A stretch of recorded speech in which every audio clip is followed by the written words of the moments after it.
Memórias do Poder Legislativo está de volta e a nossa entrevista hoje é com a Rita Amadil de Brito Andrade Ferraro. Que nome grandão, hein, Rita? Ex-presidente da AFALESP, que é a Associação dos Funcionários aqui da Assembleia Legislativa.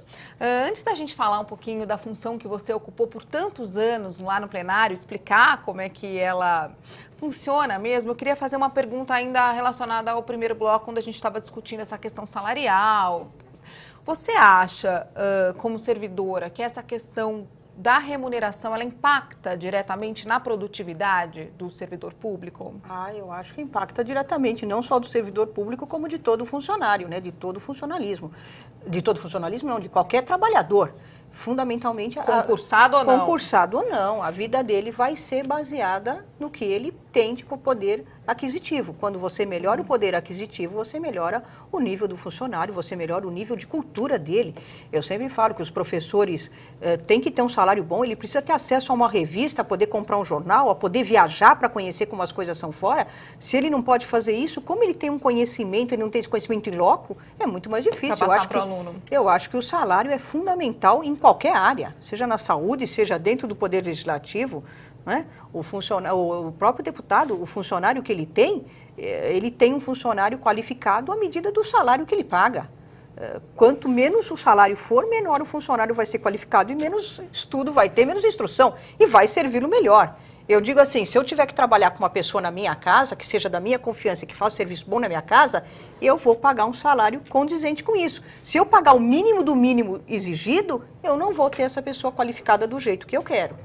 E eu acho que isso em todas as áreas, inclusive dentro do Poder Legislativo, sem dúvida alguma. E isso era uma coisa que você sentia na associação, quando iam te perguntar, poxa, e o aumento, e como é que está a negociação, assim, quando dava certo? Isso é assim, né? Quando dá certo a negociação e... Não, o pessoal... Porque tem o lado da cobrança também. Tem direto. Desde o começo do ano, o pessoal já começa a perguntar. Nós estamos em janeiro, mês de janeiro de todo ano. O reajuste é em março, é a partir de 1º de março. Aliás, foi uma das primeiras assembleias que conseguiu data base, uma data específica para reajuste, foi a da Assembleia de São Paulo, graças às entidades, à AFALESP e ao Sindalesp. E quando é em janeiro, o pessoal já liga para cumprimentar pelo ano novo, desejar tudo de bom e perguntar, e aí, as negociações? Não esquece. Já estão começando? Vocês já estão falando com o presidente? Já estão falando com a mesa? Logo no começo. E aí, conforme nós vamos tendo reuniões com a mesa, o pessoal fica direto indo lá e perguntando, querendo saber como que tá, o que está indo, o que o presidente está falando, qual é a atuação. Os presidentes, cada um é diferente do outro, né? Você, a cada 2 anos, trabalha e discute, negocia com outro presidente, com outra mesa. Uns são mais totalmente durões. Diferentes. Uns são mais durões, outros são mais fáceis. Uns recebem de uma forma melhor, outro pior, e assim vai. Mas a gente tem que se adaptar e negociar com quem estiver lá, né? E vocês tiveram mais sucesso ou mais nãos ao longo desses anos? Eu acho que os últimos 2 anos foram difíceis para nós aqui na casa, né? Os últimos 2 anos foram difíceis, mas tivemos alguns deputados que fizeram grandes coisas e que foram, mesmo que a gente tenha tido que, às vezes, ser um pouco mais duro numa negociação, mas tivemos o deputado Vaz de Lima, tivemos uma negociação, ele foi muito aberto para a negociação. O Barros Munhoz é um deputado difícil, as pessoas sabem que ele é mais durão, mas também recebia as entidades e o funcionalismo com muito respeito, foi muito bom negociar com ele. Tivemos o deputado Trípoli, o Trípoli teve épocas em que paramos o plenário, fizemos uma movimentação forte, mas ele respondeu às negociações. Então, assim, tivemos vários deputados, tivemos o deputado Tonico Ramos, que também foi presidente, também negociamos com ele. Os deputados foram cada um diferente do outro, mas a gente sempre espera que no próximo vá ser melhor e que a gente consiga atingir os objetivos e o que a categoria está querendo. Bom, agora conta um pouquinho pra gente do teu trabalho aqui. Você entrou já direto para trabalhar no plenário na taquigrafia. Eu não vou dizer exatamente o dia para não demonstrar a minha idade, entendeu? Mas vamos pular essa parte. Faz muito tempo. Mais de 30 anos. Mais de 30 anos. E quando eu entrei no mês de dezembro. Fiz um concurso, eu estudei taquigrafia no secretariado, e a minha professora de taquigrafia, que chamava Julieta dos Santos, ela achava que eu era uma boa aluna, eu era uma boa aluna em taquigrafia, e depois que eu me formei, depois que eu saí tudo, ela falou que o desejo dela, que o sonho da vida dela era ter uma aluna que fosse taquígrafa na Assembleia Legislativa. E eu nem sabia que existia taquígrafo na Assembleia Legislativa. Como não realizar um sonho desses? E aí ela me falou que tinha o concurso e me deu alguma informação e foi aí que eu vim para conhecer o Poder Legislativo, que eu nem imaginava que tinha de taquigrafia aqui. A taquigrafia era usada por secretárias executivas nas multinacionais. E acabei fazendo o concurso aqui, entrando, e tomei posse num dia 10 de dezembro. Tomei posse no dia 10 de dezembro, e o horário era até as 8 horas da noite. E quando foi um pouco antes das 8 horas, alguém falou, não, mas hoje vai ter sessão extra. E eu nem sabia o que era sessão extra, sessão extraordinária. Não, é que a sessão se prorroga, a sessão dos deputados se prorroga, pode se prorrogar por mais 2, 3, 4. E naquele dia eu saí às 3 horas da manhã, no meu primeiro dia. No primeiro dia de trabalho. Mas eu fiquei muito entusiasmada, eu falei, nossa, que coisa maravilhosa, que coisa diferente, que eu não sabia que existia. O que faz exatamente a taquigrafia? O taquígrafo. Bom, o taquígrafo, ele taquigrafa, ou seja, ele escreve com sinais tudo que o deputado fala, todos os debates. Detalhe, quando fala rápido, quando tem que escrever rápido, a mesma coisa. Tem que escrever rápido. Né? Então, você tem que escrever rápido, você não consegue escrever em português, é impossível. Então, você usa sinais. Existem alguns métodos de taquigrafia e não todos os taquígrafos não têm o mesmo método, tanto que um não lê o que o outro escreve, até porque fica muito deturpado o sinal, porque é muito rápido, né? 120, 130 palavras por minuto é muita coisa. E aí você transcreve isso atualmente no computador, antigamente era na máquina de escrever. E primeira hora que eles estavam falando, você está lá com um bloquinho taquigrafando. Caneta e bloquinho. Isso, caneta e bloquinho. Isso você tem taquígrafos no mundo inteiro. Um dos países que tem mais taquígrafos é o Japão.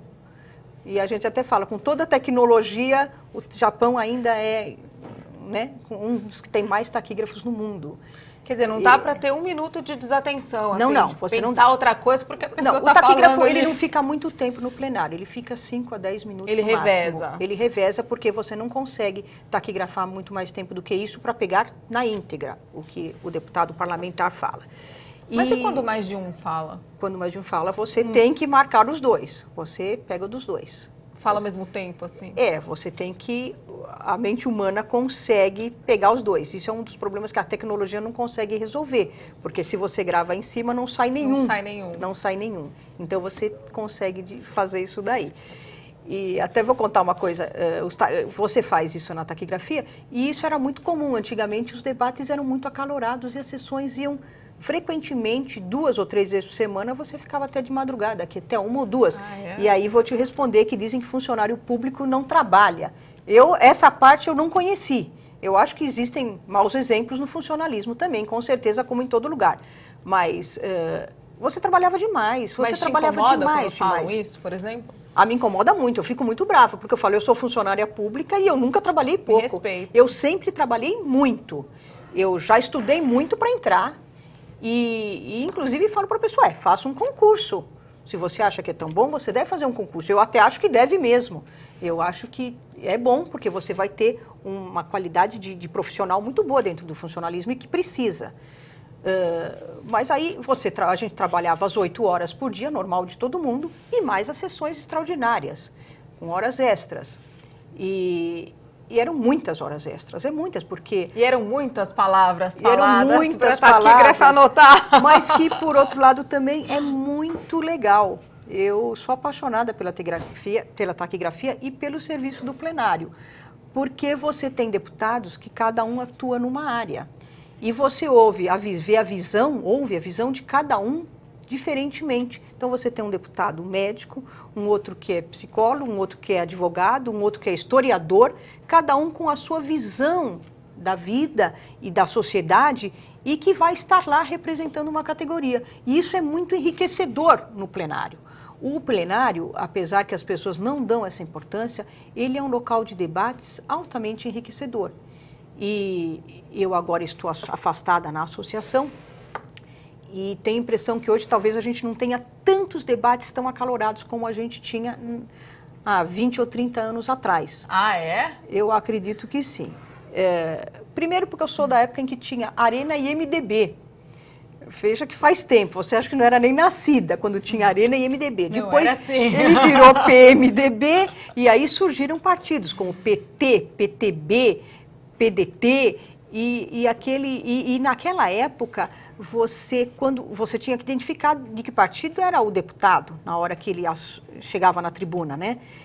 E quando era Arena e MDB era muito fácil, você sabia quem era da Arena e MDB. Quem era oposição, quem era a situação. Era muito tranquilo. Eram só dois. Só que depois era um monte de partidos, mas no início era muito claro, quando ele começava a falar, você já via a ideologia dele e já identificava o partido. Eu hoje não tenho essa facilidade, mas naquela época o partido PT era muito claro no que ele falava, o PTB era muito claro, o PDT. Então era muito fácil de você, as ideologias eram muito fortes em cada um.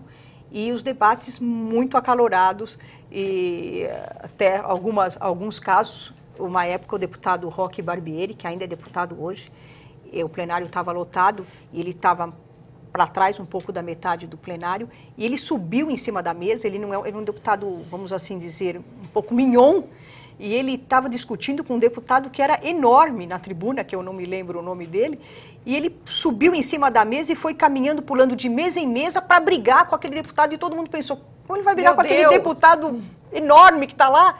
Mas era briga, era muita briga. Então, ele ia quente. Uma vez, deputado Fernando Silveira estava embaixo do plenário também, na galeria, e discutindo com um deputado na tribuna, e ele atacou um cinzeiro. Naquela época tinha uns cinzeiros no plenário. Podia fumar. Olha como até o tempo mudou. Podia fumar, tinha um cinzeiro enorme de cristal, pesado, e ele atacou. Eu estava no plenário, eu lembro dessa história, porque eu estava lá, e lascou o mármore da tribuna. Meu Deus! Era para acertar o deputado. Então eram brigas. Eu acho que eu não ia conseguir prestar atenção, eu ia eram ficar assistindo, brigas homéricas. Parar de copiar. Deixa eu ver se eu lembro mais uma. Deputada Ruth Escobar. Deputada Ruth Escobar, uma vez discutindo com o coronel Sidney Palacios, que era deputado. O Sidney Palacios estava na tribuna e a Ruth Escobar brigando, estavam discutindo e começaram a um ataque pessoal, muito pesado, né? Inclusive, na época, às vezes, o presidente pedia para que a taquigrafia tirasse, não constasse aquela palavra que nós punhamos, palavra de baixo calão, entre aspas, entre parênteses, que era um palavrão que não poderia aparecer publicado no jornal, no Diário Oficial. E eles brigaram e a deputada Ruth Escobar desmaiou, de tão nervosa que ela acabou ficando. Então, assim, são histórias e quando acontece debates... isso aí, tem que escrever também? Sim, tem que sim. documentar? A gente documenta o que aconteceu. Só que não documenta a história dessa forma, né? Contando com detalhes. Você disse que há um tumulto, que a sessão foi suspensa por um início de agressão, por exemplo. Coloca, e aí você tem discussão, assim? agressão, não põe claramente nisso. Hoje isso está diferente, né? Hoje você tem a gravação, você tem uma TV, que antigamente não tinha TV, não tinha nem a gravação, nem a TV. O que valia era só o registro do taquígrafo. Então as memórias da Assembleia estão registradas porque se registrava o debate em loco de cada deputado. Rita, você era a espectadora da história. Eu era espectadora, eu gostava muito, né? E nunca me incomodou. Para algumas pessoas, é claro, incomodava o fato de você ficar em muitas sessões à noite, mas isso era uma coisa que não me incomodava. Eu gostava de ver os debates. Umas sessões animadas dessas. Algumas sessões animadas. Quando começou o PT, eu lembro dos primeiros deputados do PT, nossa, era um outro estilo de deputado, né? Ele vinha do povo, do chão de fábrica, né? Então tinha um José Cicotti, uma Clara Ante, uma Luísa Erundina, que eram pessoas que não estavam afeitas ao parlamento, né? Elas vieram de um outro nível, de uma outra categoria da sociedade. E que, representadas aqui. E que foi um momento muito rico política e historicamente, eu acho que dentro do nosso país. E pessoas com ideais, né? Com grandes ideais, com grandes expectativas. E nós tínhamos passado por uma ditadura militar também, né? Então, o período pós-ditadura foi muito importante, né? Essa transição que a gente tem que preservar. Por mais que alguém fale mal de deputado, a Casa de Leis tem que existir, é ela que garante a nossa democracia. Se nós temos deputados que não são tão bons, talvez porque o povo não vote num deputado que é bom. Aqui está o representante do povo. Se o povo se deixa enganar, então ele traz um deputado ruim, mas ele é o representante do povo que está aqui. E se a gente tem escândalos de corrupção, e nisso eu acho até que o deputado Tom Cafalsetti, que é historiador e que foi deputado, que trabalhamos junto, ele conhece muito bem essa história. Se você tem alguém corrupto, vamos supor, hoje no poder, é porque a nossa sociedade está corrupta. É porque não é só a autoridade que transgride uma lei, não, o pequeno também transgride quando ele deixa de devolver um troco que ele recebeu a mais, quando ele pega uma coisa no supermercado. Esses pequenos delitos, vamos assim dizer, mostra o que é o nosso também povo. São corrupção, também são corrupção. Quando ele não paga o imposto de renda e ele faz uma mutreta, entre aspas, para não pagar, isso é uma corrupção. Quando a gente fura a fila. Quando você fura a fila, talvez ele não faça mais porque ele não pode. Quando ele chega num poder maior, talvez se ele for eleito para algum cargo político, talvez ele seja uma pessoa corruptível, vamos assim dizer. Agora, Rita, você teve algum episódio de censura? Você falou dessa época da ditadura, mas eu digo uma censura aqui dentro, dizer eu não quero que a taquigrafia registre isso. Não, às vezes alguma... Não estou falando de tirar uma palavra ou outra, não tinha uma censura. Discurso, de repente. Não tinha uma censura, não tivemos censura, pelo menos nunca existiu. Antes de mim eu não sei, mas eu acredito que não. Alguma coisa, alguma palavra que aconteça, o presidente realmente tinha ordem, mas era porque ela é publicada no Diário Oficial, né? E às vezes você tem um representante do povo que quando ele fala algumas coisas que você tem que dar uma acertadinha. Você tem que transcrever o discurso do deputado o mais fiel possível, mas alguma coisa que não esteja correta, você pode acertar. Né? Mas nunca houve, por exemplo, uma determinação, não quero que esse meu discurso saia na taquigrafia? Não. E, portanto, no Diário Oficial? Não. E até quando a taquigrafia foi o único registro do que era discutido em plenário? Olha, eu não lembro quando começou a TV e as gravações de TV e da própria Assembleia. Mas eu posso te contar que antes a taquigrafia fazia os registros do plenário e de todas e das comissões também. Quando eu estou falando plenário, mas das reuniões de comissões em plenarinhos, temos vários plenários aqui na casa, acontece a reunião da Comissão de Justiça, de Direitos Humanos, de Finanças e Orçamento, todas essas comissões também eram taquigrafadas. E tinha a íntegra para quando o deputado fosse dar algum parecer ou fosse ler, ele tinha a íntegra do que foi discutido e do que era o projeto, né? E o do plenário maior, que é onde acontecem as sessões, onde são votados os projetos, antes desse preparativo que passa pelas comissões, ele era feito em 9 cópias. Era um original porque era máquina de escrever. Então, era um original e 9 cópias com carbono. Existia uma funcionária que ela só ficava o dia inteiro colocando carbono nas folhas. Porque era uma produção muito grande você ter 10, 12, às vezes a sessão podia ter até 5 horas. Quantas folhas? Ela era 2 horas, 2 horas e meia de sessão, poderia ser prorrogada por mais 2h30. E poderia ter 2 sessões extraordinárias de 2 horas e meia com mais 2h30 de prorrogação. Você poderia ter 15 horas de sessões, o que acontecia de vez em quando. 15 horas de sessões, acabava mais ou menos 7 da manhã. Olha, eu não sei, mas 50 minutos dão umas 40 folhas, talvez. 50 folhas, uma hora. Essa funcionária ficava o tempo todo fazendo isso, porque as outras folhas eram de papel de seda, fininhas, e você tinha que datilografar muito forte na máquina. Depois vieram as máquinas elétricas, né? E nessa época a imprensa recebia as cópias da taquigrafia. O jornal A Folha de São Paulo, o Estadão, Gazeta, iam recebendo cópias durante o dia do que acontecia no plenário. E claro que os maiores jornais recebiam as primeiras cópias que você conseguia ler. O jornal menorzinho, coitado, recebia a última cópia que não lia mais nada. Saía tudo em branco. Quem mudou isso, inclusive, foi na época do presidente e deputado Ricardo Trípoli, que ele informatizou a Assembleia. Algumas assembleias do Brasil já eram informatizadas e a de São Paulo não era. a maior assembleia, que tem mais trabalho, o carro-chefe, né, do Brasil, não era informatizado. E algumas assembleias eram. O deputado Ricardo Trípoli é que informatizou, e nessa época entrou o computador, e aí não tinha mais cópias, porque você tira quantas cópias você quiser. Você imprime. E você nem imprimia mais, porque você mandava via e-mail, virtualmente, né?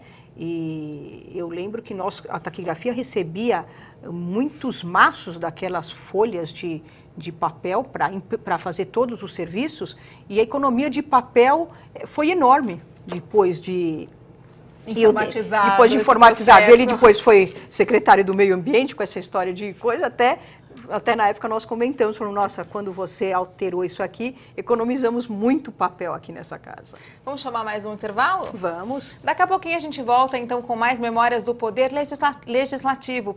Não sai daí. Até já.